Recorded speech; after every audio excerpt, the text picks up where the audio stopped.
I start the video the same every time. I start the video the same every time. I start off the video the same every single time, man.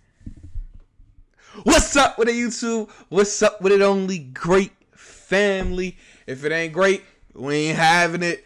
Hey, this joint right here is a banger. Let me get right into it, man.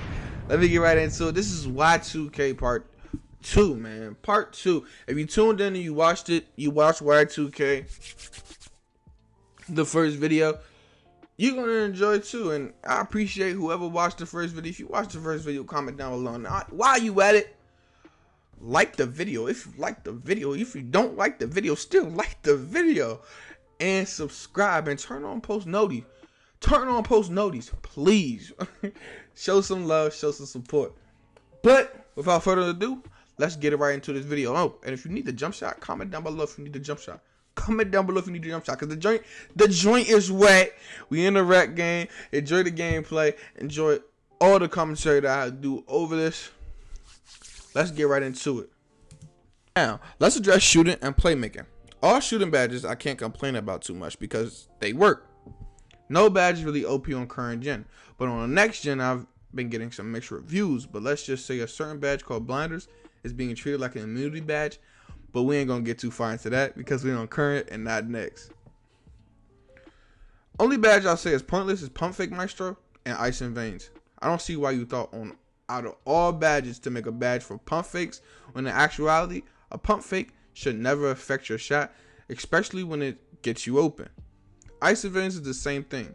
I don't see a huge penalty gap on these badges to say, oh, I need to have this equipped, therefore making the badge pointless. Now, badges that you can improve on are badges such as Pick and Popper and Slippery Off Ball. Now, here's why. I saw that it's not that these badges don't work, but listen to how I think. Now, you made shooting hella difficult with bigs and all, but you know what would have been better if you made Pick and Popper a badge where if you was a big with a 60 shooting overall 3 and say the cap off to boost it would be like an 83 ball and above. So meaning that if I had a 60 overall 3, I'll be able to use Pick and Popper. But if I had like an 80 overall 3, it wouldn't be used in the way I'm about to say. But say your bear had a 63, they put on Pick and Popper, which would tie in with Brick Wall, something you would have to be able to activate Pick and Popper. It would in return give a bigger boost to your 3, widening your green window dramatically. Not nothing out of control, crazy, like now my 3 is a 90. No, but just bump it up probably 12 3-point attributes. So if I have a 60 3-point as a big, I put on Pick and Popper, I use my Brick Wall badge, it activates it, gives me a 4-second window for the boost to hit for me to shoot a 3. After the 4 seconds, or say 2 seconds, it doesn't stick. My 3 won't be a 72, say because it went up 12 attribute points. Now my 3 is a 72, but it doesn't stick because after I shot that ball, it goes away. It only activates and gives me the boost after I set the screen, pop out, and I have a certain amount of time to shoot the 3 ball. The badge becomes more beneficial because think of it like this. In real life, big men that can shoot and along with play defense. Now, if you dedicate your big man career and practice to mainly shooting, then yeah, you have a little less defense. But then you have bigs such as Embiid, Jokic, Anthony Davis, and Giannis that can shoot the 3 ball and play great defense. With doing the Pick and Popper like this, I feel you are letting people know like you need to have Brick Wall to shoot, and not just Brick Wall. Say have it Hall of Fame Brick Wall, and you can activate Pick and Popper when you only have Hall of Fame Brick Wall. Then making shooting bigs a thing where you can't do everything in a way, but you can a little at times, which I think is needed. Being able to do everything 24/7 is going to make the game boring. But when you're guarding a build, when you don't know can shoot, then he shoots. But he can't just shoot open. He has to shoot off the pick and pop, which now I not only have to guard the pick and roll and hedge, but now I'm worried about the pick and pop too, making it more of an IQ thinking experience. Not only for the guard, but for the big. Because I have to make sure I know, oh, guard the pick and pop. Or, hey, he's playing too high. Now it's time for me to start rolling as the offensive big. By the way, the response time doesn't have to be 4 seconds to shoot the three after the pick and pop, because that's kind of long, but you get what I'm trying to say. Because like tying badges together like that, I feel would be a great thing. And to remove any room for error, make sure that when I'm tying badges together, you make it clear that doing this with this badge, like having this badge, Hall of Fame, affects nothing else but pick and popper. Because I get it's difficult. It's a difficult thing, but that's the fun part about designing a game. The difficulty. Make it a game to be challenged to do way better and advance my skills. Not be stuck on the same script from last year, coding and stuff. Always try to improve not only the game, but yourself also. It's your craft. You want to be better at it, you have to improve. And improving, it shouldn't be nothing but great. If you're doing your job, you should love your job and you should want to improve and be the greatest at what you do. Now, with slippery off ball, I love the badge. I use it a lot, but most people don't use it. But if I'm a pure sharp without really any defense or any dribbling, I either made it to dribble or I made it to have a little bit more defense. And with that, I want the slippery off ball badge to be a thing where I not only get a good animation, but a great animation. The higher it is. It's literally a juke animation I'm doing. So the higher rank I have it, say I have it Hall of Fame. If I had a crazy juke move, I should have the player stuck. Not for a long time, but probably half a second stuck, thinking I went one direction, then turning back. Yeah, it sounds OP, but the only thing that's going to be able to stop this, or the weakness of this, is going to be the badge, off-ball pass, and lockdowns in general. Say they have off-ball pass Hall of Fame. The frequency that a person that has slippery off-ball to get that stuck animation should be less frequent against a lockdown because he has off-ball pass. And not only having that Hall of Fame, but having off-ball pass in general should lower the frequency of you getting caught by this badge. These two badges working with each other make slippery off ball even better for sharps. And boom, I get a tough animation, have my big setting off balls on the guard, and the guard runs into the off ball. Then I have more than enough time as a sharp to get the shot off. But say I'm against a lockdown or anyone with off ball pass, they can keep up with me and the animation doesn't work as often. I feel like that will get people to use slippery off ball more, and it advances the game to where people want to use more badges to fit their gameplay. Because as a sharp, I want to use off ball pass, but I want it to be a good thing in the build I have. That's pretty much it on the shooting side. Now 2K, you had your mess ups making things overpowered on the shooting side, such as fades this year on both current and next gen. If you want to do something like fades, think, what is it associated with? Oh, it's associated with difficult shots. Let me incorporate that with the badge difficult shots. Don't just make someone able to do anything because they have a high attribute rating. You get every content creator complaining how hard it is to get badges at the park if you go to the city or neighborhood with no badges whatsoever. They should complain. That's how it should be. You should not be able to do stuff just because you have a high attribute rating. The game needs to be a grinding game. Let them complain. That's the point of my career. If I can just grind my badges at the park, yeah, we want to grind the little badges we have left once we're done grinding in my career.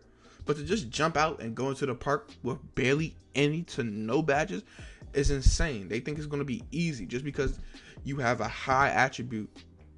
It's just insane itself. Badges need to be a big part of gameplay. Not so much that I can't Euro if I wanted to, but to the point where if I don't have the acrobat badge, that it's a big difference to having a badge such as acrobat and not having it. If I have the acrobat badge, I'm Euroing crazy. But if I don't have it, then it should be a difference. Just how it should be. Now we better go over playmaking. Now, I wanted to get to this too bad, because I play guard and I have playmaking. There's so many mess ups on playmaking. So for playmaking, these badges have a few mistakes, and we're going to go over them and what badges you can pair with them. So the badges that show a need for a fix are ankle breaker, tight handles, unpluckable, and stop and go. Now I listed 4 badges that need a fix. We're going to go over them, but also have a list of the pointless badges. Those badges being bailout and Lob City Passer. Now the first badge we're going to go over is ankle breaker. Now yes, it works, but there should never be a point where it doesn't work. The higher the rank / level of the badge, the more effective it should be. See, I have the Hall of Fame. Now I shouldn't get an ankle breaker animation every single move, but have it based on the defender and how they move. So now it's more of a penalty for having bad defense and trying to predict my moves. I know that's hard to tie together, but pay attention to people like Kyrie Irving, James Harden, Chris Paul, and Steph Curry. Go and see their famous ankle breakers and really understand what the defender did. Now, say I hit a in and out crossover, then snatchback. When I hit that snatchback, if the defender is pressing the turbo button, predicting that I'm going the way of the crossover, which would be to the lane, then when he tries to recover to the snatchback I hit, based off him and the ankle breaker badge tied together, an ankle breaking animation happens. Even without pressing the turbo, overcommitting sorry, is penalized. And I specifically say this because I heard you have a badge called ankle braces on next gen. If you worked off what I said, then ankle breaker would be more of a badge you need to negate with ankle braces. I know it's kind of confusing, but just take it in. Think a little and actually it'll make sense.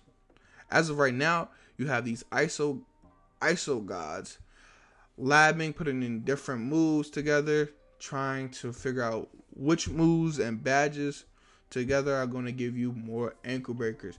I don't want to see a move giving off that animation.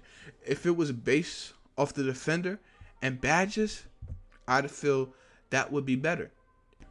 Now, if you see where I'm going with this, I'm really thinking of post scores. Now, post scores aren't overpowered because you put badges in to stop them. And if you have those badges on, it will make it way easier to guard them. If you don't have it on, it becomes way harder, which I understand. That's fair. Now, as a big man, I played the position. No way in the world should someone make 100% smothered or get a animation where they clearly get stopped, pick up the ball, then boom, they're just able to post right back up. Granted, it doesn't happen every possession, but it shouldn't happen at all. Now, yeah, there are cases where 100% smothered should hit. Them cases being if a big and a guard with no defense is guarding me. Of course, but if I'm a big and I'm jumping at the right time with Hall of Fame Intimidator and get 100% smothered and he still makes the hook shot, now we got something wrong there. Because I play immaculate defense, you should get rewarded for playing great, amazing, immaculate defense. If you're playing good defense, it should be no way in the hell where a badge should make you hit something like that. Now, the badge steady shooter is the only way in the hell I should be able to hit 100% smothered, and that shouldn't even be that crazy like that.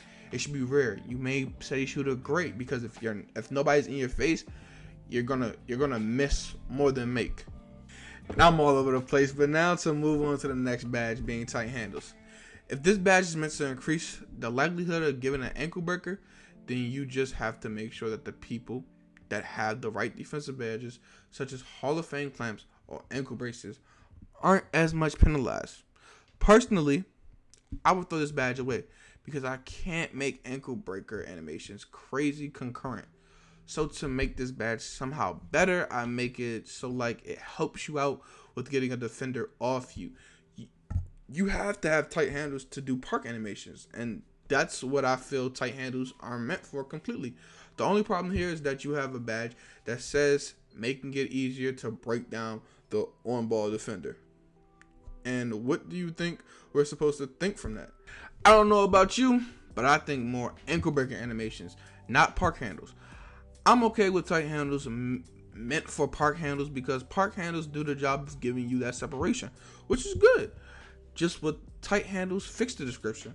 That's pretty much it. Still have it activate park handles, but make sure it says create space from the on-ball defender by giving advanced dribble animations or something like that. The badge we're going to talk about in the playmaking section is unpluckable.